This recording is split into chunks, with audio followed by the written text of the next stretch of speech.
Tired of searching for a music bot that actually works in Discord? Add Jockie music in under 2 minutes with this simple guide. I'll walk you through each click, from opening Discord to authorizing the bot.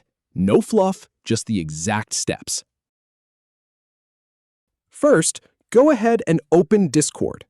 Then navigate to your server and click on it. Now click on the server name in the top left to open the drop-down menu. From there, select Server Settings.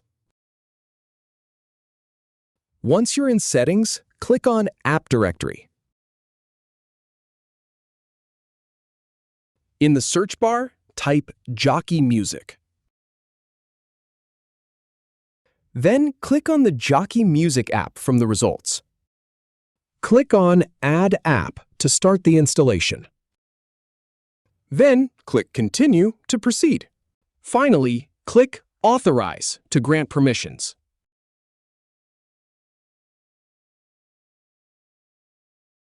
And that's it. Click on Go to AI Mastery's server to see your new bot. If you have any feedback or if any info is inaccurate, please leave a comment below. We'll do our best to answer or redo the video if needed. Thanks for watching.